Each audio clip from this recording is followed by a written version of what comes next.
आपका लाख लाख शुक्र है भैया कि आप आए। ये होली मैं कभी नहीं भूलूंगा। माँ देखो कौन है, तुम्हारा लाडला मेरा बड़ा भैया। आओ जी।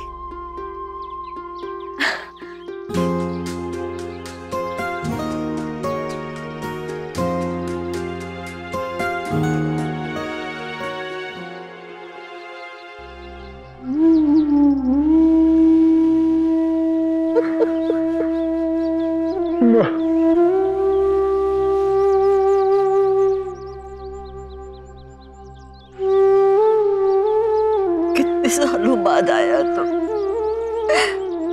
अपनी इस माँ की याद भी नहीं आई तुझे। तेरे माथे पे कितनी झुर्रियां पड़ गई है। अब आपसे मिल लिए है ना, देखिएगा झुर्रियां अपने आप चली जाएगी। जीते रहो, खुश रहो।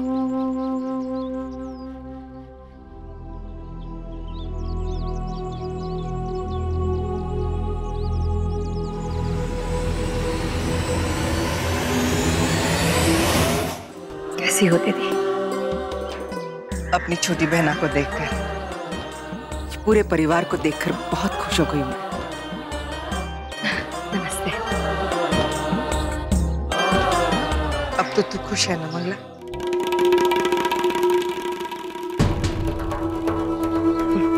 हाँ बिल्कुल। अरे बच्चे कैसा है? बहुत बढ़िया। कैसा है हमारा छोटा भैया? एकदम लल्लन डाल।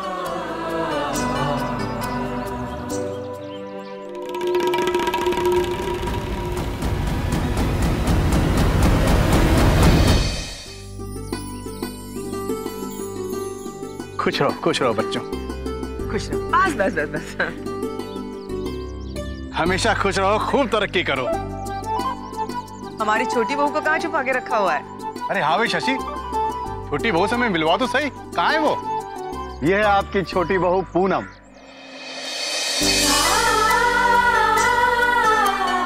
खुश रहो बेटा।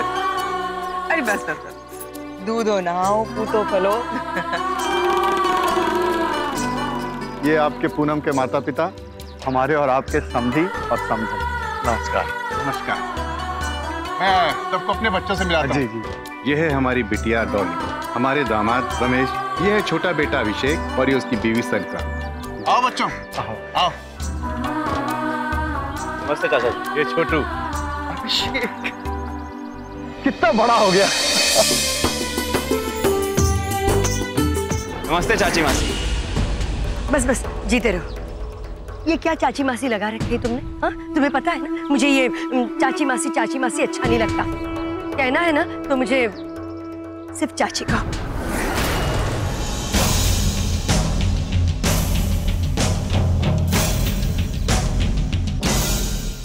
अरे आकाश, कैसे हैं भैया? बढ़िया। कैसा है भाई?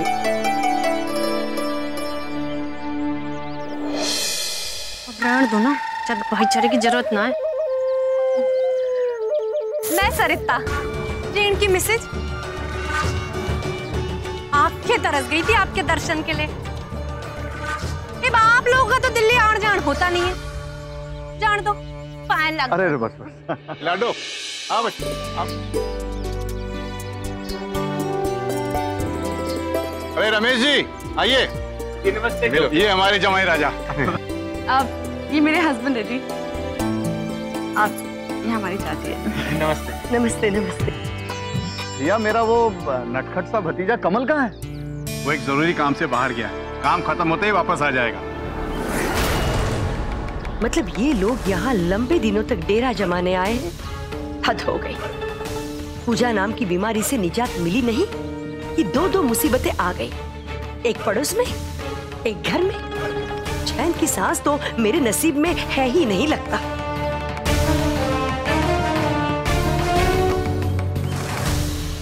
अब हमें इजाजत दीजिए, अब हम लोग जाएंगे। अरे लेकिन आप घर तो चलिए। नहीं, बहुत देर हो गई है, अब हम लोग घर जाएंगे। ठीक है, जैसी आपकी इच्छा।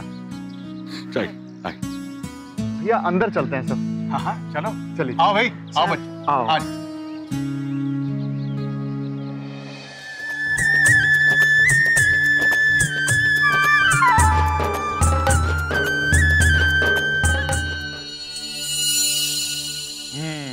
बढ़िया, बहुत बढ़िया।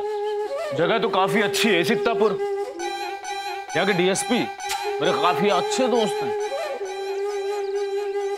चलिए अंदर जाके बातें करते हैं, आइए। इतने सालों के बाद आए हैं माँ, आज कोई नहीं सोएगा, सिर्फ मस्ती होगी। बरसों हो गए तुमसे बात की। माँ क्यों रो रही है? सब साथ में है ना अब, तो ये तो खुश होने की बात है। बस चलो। मेरे इस शामियाने में सिर्फ मेरा ही राज चलता है, ये बताना बहुत जरूरी है इनको। सुनिए, चलिए ना, अब बातें बातें तो होती रहेगी, सब हाथ मुंह धो के तरोताजा हो जाइए। अब सुनो, जय आकाश, जाकर गाड़ी से सामान निकालो और दिनेश को कह दो कि कमरे में पहुंचा दे। कनु, पूनम, जाओ नहा धोकर खाने की तैयारी शुरू कर दो।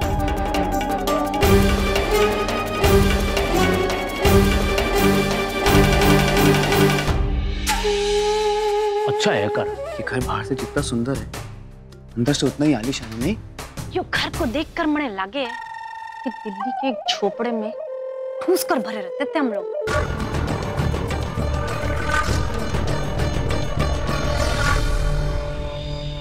इतने सालों बाद पूरे कुनबे को लेकर अचानक यहाँ आने की जरूरत क्या पड़ गई इनको? पता लगाना पड़ेगा, क्यों आए हैं ये लोग यहाँ, क्या मकसद है इनका?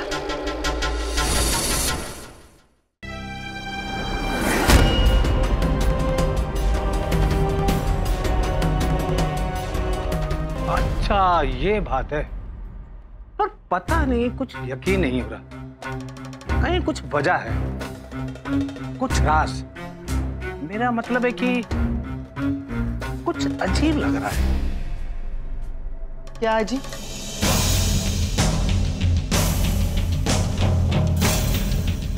क्या हुआ? क्या अजीब लग रहा है? बच्चों, अजीब तुम्हें नहीं बल्कि मुझे लगना चाहिए। मैं यहाँ आई हूँ क्योंकि ये मेरा ससुराल है, लेकिन तुम इतने सालों से अपनी बहन के ससुराल में बोझ बने पड़े हुए हो। ये अजीब बात नहीं है? हमारे माँ बाबूजी बेचारे वहां पे मर गए और तुम यहाँ अपनी बहन की आंचल में पड़े मुफ्तखोरी कर रहे हो। कितनी बार समझाया तुमने बच्चों, पर तुम ठहरे एक नंबर के ठल्ले, बेगैरत, आलसी। जिंदगी में कुछ नहीं कर पाए तुम, कुछ नहीं। बस हम दोनों बहनों के बीच में दीवार खड़ा करवाने में तुम्हारा सबसे बड़ा हाथ था, ताकि तुम चैन से एकदम आराम से जिंदगी गुजार सको अपनी बहन के कदमों में। तुम्हारी वजह से ये ससुराल छोड़ के मुझे जाना पड़ा, और ऊपर से तुम्हें मुझे मतलब पूछने आए हो। मेरा तो हक भी बनता है यहाँ, पर तुम किस हक से अब तक यहाँ पे पड़े हो? बस दीदी, बस। आगे एक शब्द भी मत कहना बच्चों के बारे में, वरना अच्छा नहीं होगा।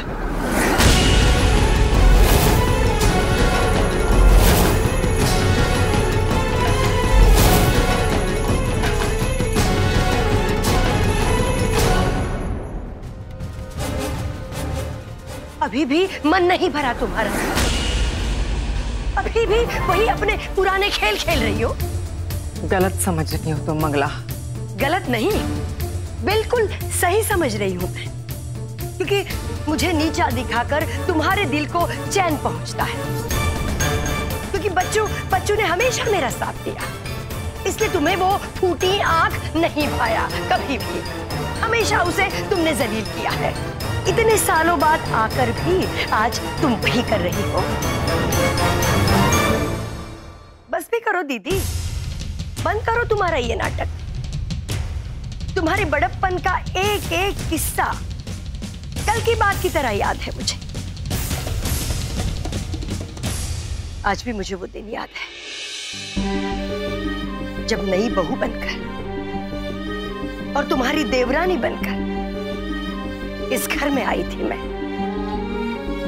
तुम जानती थी मूंग की दाल का हलवा बनाना मुझे नहीं आता, फिर भी सबके सामने तुमने मुझे मूंग की दाल का हलवा बनाने को कहा और फिर मुझे नहीं आया तो तुमने खुद बनाया और सबको खिलाया। मेरी किरकिरी करा के अपनी खूब तारीफ करवाई। नहीं, ये सच नहीं है। यही यही यही तो बार बार तुम कहती आई हो। सारी नौटंकी करके फिर कह देती हो कि ये सच नहीं है। मैं जानती हूँ कि सच क्या है। बच्चों को मैं यहाँ लेकर आई तो तुम्हारी तो भूख प्यासी उड़ गई थी। तुम्हें तो लगा था कि अब होगा क्या। ये बच्चों तो सारी बातें मंगला की सुनता है, इसलिए तुम उसे वापस भेजने पर तुल पड़ी, जैसे मानो तुम्हारे हाथ की रोटी वो छीन कर खा रहा था। लेकिन मैंने तुम्हारी मंशा पूरी होने नहीं दी, इसलिए तुम खुद ये घर छोड़कर चली गई थी। अरे इससे तो अच्छी ये बात थी कि अगर तुम मंगला, ये कैसी बातें कर रही हो तुम? भाभी इतने दिनों के बाद आई हैं और तुम हो कि बस। तो क्यों आई है? अगर आना ही था तो गई क्यों थी इतनी ताव में?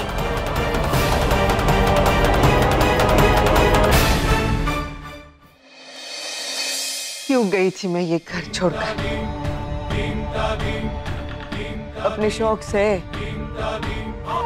हर सिक्के के दो पहलू होते हैं मंगला, पर तुमने ना हमेशा एक ही पहलू को सच माना, हमेशा अपनी बहन को गलत माना।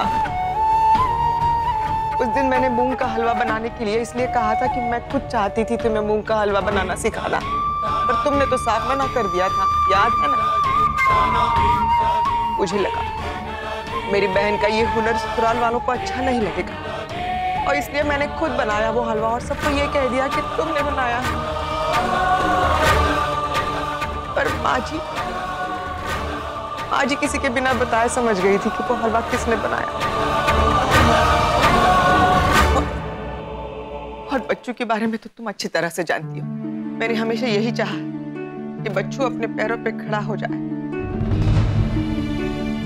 अपने माँ और बाबूजी के प्रति जो फर्ज है वो निभाए, ना कि अपनी बहन की ससुराल में भौरा बन के घूमे। लेकिन तुमने तो मेरी बात मानने से दूर पूरे घर में अशांति मचा दी, और मेरे पास कोई चारा नहीं बचा था इस घर को छोड़ने के अलावा। सो छोड़ के चली गई।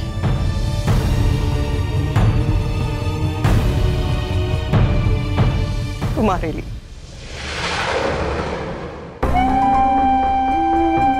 अपने परिवार वालों के लिए, इस घर की शांति के लिए।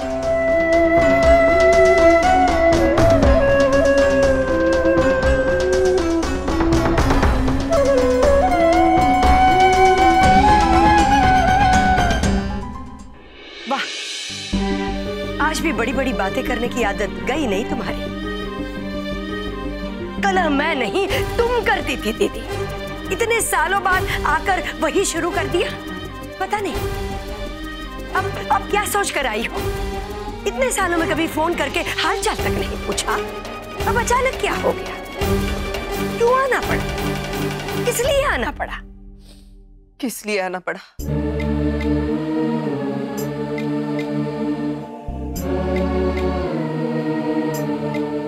मैं आई हूं उन अपनों के लिए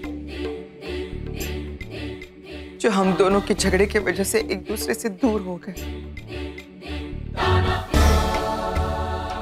मैं आई हूं अपने बच्चों के लिए, ताकि उन्हें यह एहसास हो कि हमारे अलावा उनका दुनिया में कोई और भी अपना है। वो तीज त्योहार पे मिले, सुख दुख में एक दूसरे के काम आए। हम दोनों तो सगी बहनें हो, घर भी सगी नहीं रह पाई, लेकिन इसकी कीमत अपने बच्चों को न चुकानी पड़े, इसलिए आई हूं मैं।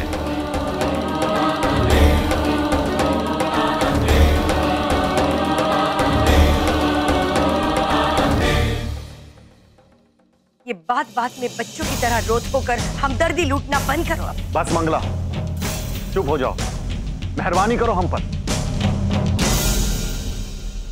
भाभी जी, मैं मंगला की ओर से हाथ जोड़कर आपसे माफी मांगता हूं। आंगन में बच्चे हैं, अगर उन्होंने ये सब सुन लिया तो तुम सोचती हो उन पर क्या बीतेगा? मंगला, कड़ी बुझते उखाड़ने से क्या होगा?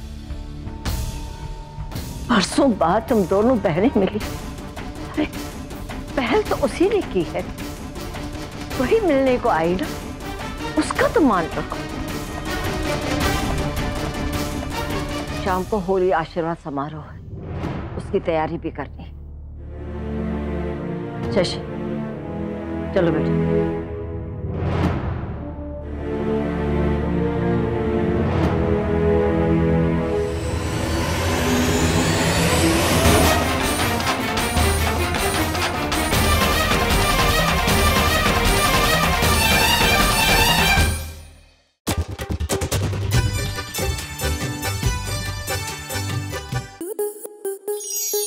आपके मनोरंजन पर अब नहीं लगेगा कोई ब्रेक।